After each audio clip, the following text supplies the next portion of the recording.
우리 주님은 우리 인생들을 위해서 다 주셨습니다. 자, 분명히 주님은 좋은 씨를 뿌리고 갔습니다. 가장 좋은 것을 이 교회 공동체에 뿌리고 갔습니다. 그런데 주님께서 재림하실 때 봤더니 이 교회 공동체 안에 뭐가 가득하다고요?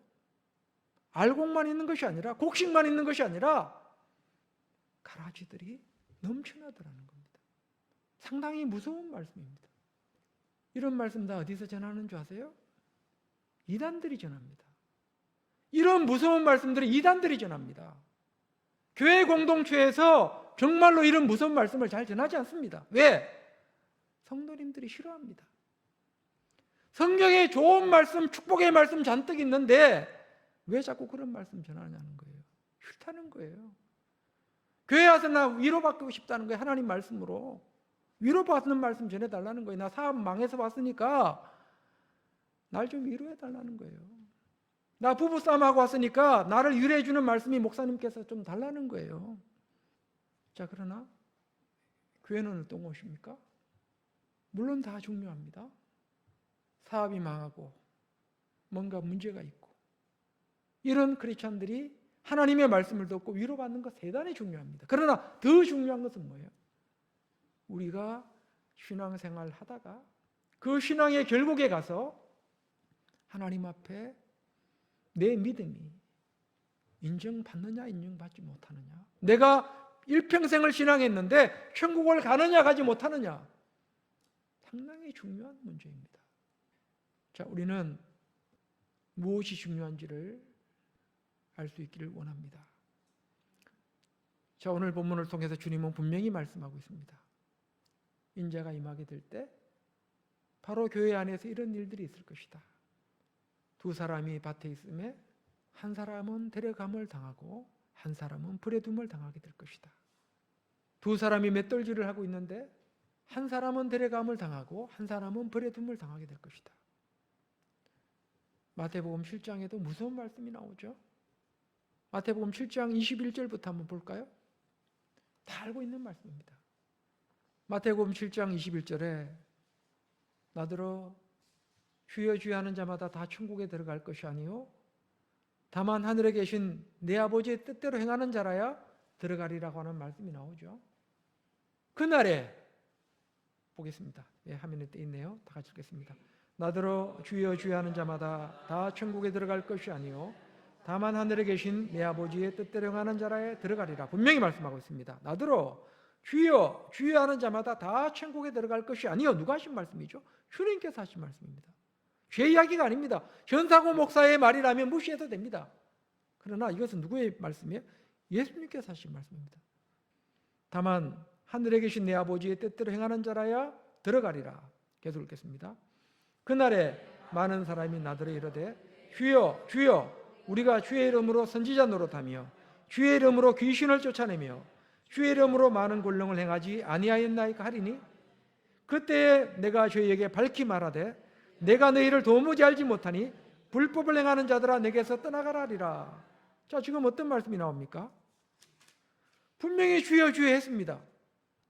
주여 주여 어디 사는데요? 어디 삽니까? 교회 안에 사는 거죠. 교회 안 다니는 사람들이 주여 주여 합니까? 100% 교회 다니는 사람들입니다. 100% 교회 다니는 사람들이 주여 주여 하고 이름만 부른 것이 아니라 이 대단한 사람들입니다. 이 사람들은 주의 이름으로 무슨 노릇했어요? 선지자 노릇했습니다. 선지자 아무나 합니까? 지금으로 말하면 주님의 이름으로 내가 목회 생활을 몇십 년을 했어요.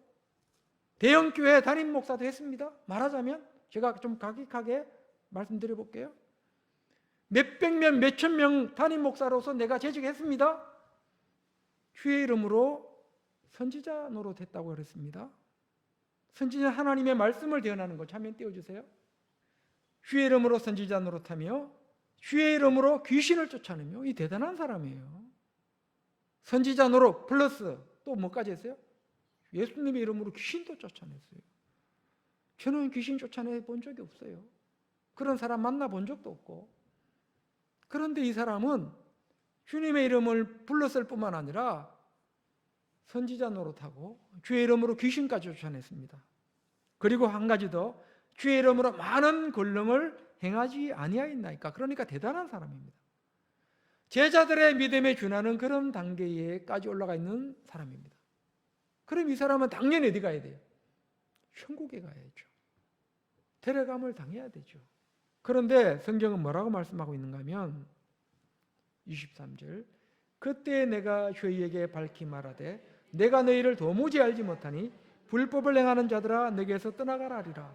자, 주님은 말씀합니다. 나 너 누군지 모르겠는데? 네가 선지자 노릇했어? 네가 귀신을 쫓아냈어? 많은 권능을 행했어? 난 네가 누군지 모르겠는데? 자, 그러면 잘 보셔야 됩니다. 선지자 노릇했습니다. 귀신을 쫓아냈어요. 많은 권능을 행했습니다. 그럼 이것은 어디서 온 걸까요? 하나님께로부터 온 겁니까? 누구한테 온 겁니까? 언뜻 보면 하나님께로부터 온 것 같습니다. 잘 생각해 보셔야 돼요. 하나님께서 이런 엄청난 능력을 어느 한 목회자에게 줬다고 한번 생각해 보세요. 귀신을 쫓아냈습니다. 많은 권능을 행했습니다. 하나님께서 그런 능력을 줘놓고 나중에 불법을 행한 자들아 라고 말씀하시면 조금 이상하지 않습니까? 자, 우리는 여기에 한번 물음표를 달아봐야 됩니다.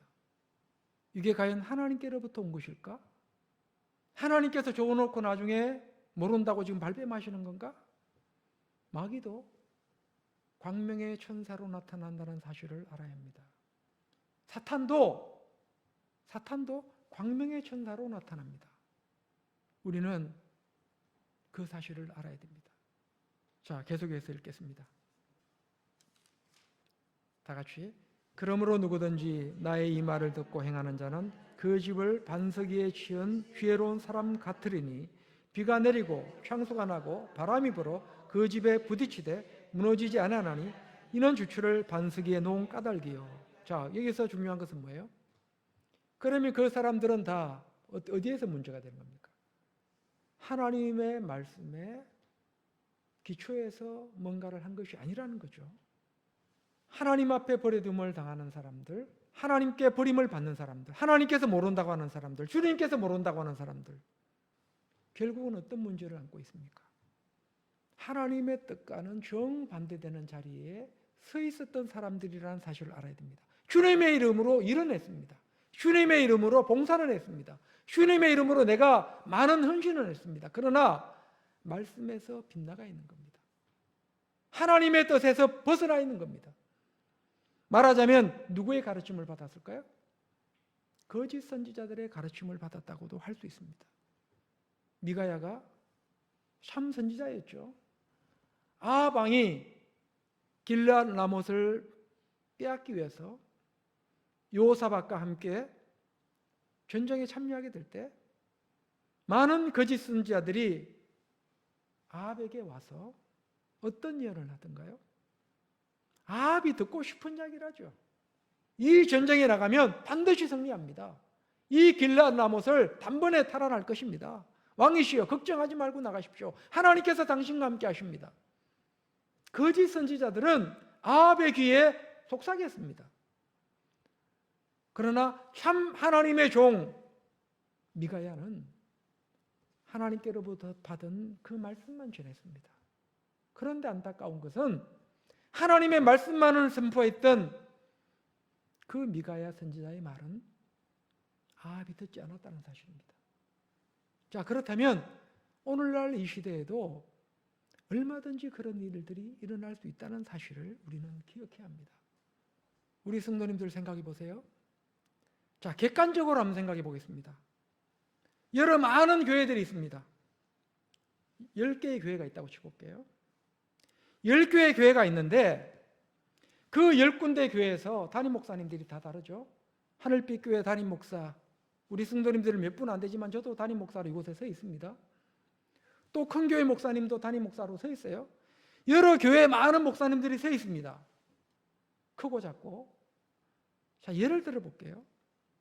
우리 하늘빛 교회 성도님들이 말씀을 들을 때마다 엄청난 부담을 갖는다고 한번 생각해 볼게요. 말씀대로 안 살면 큰일 날 것 같은데, 오늘 목사님의 설교대로라면 내가 이런 모습으로 신앙했다가는 나중에 지옥 갈 것 같은데, 그런데 아직 내게는 그런 믿음이 없고 어떡하지? 또 주일날 가서 말씀을 들었더니 또 나를 압박하는, 영적으로 압박하는 말씀만 계속 전합니다. 부담될까요? 안 될까요? 부담되겠죠.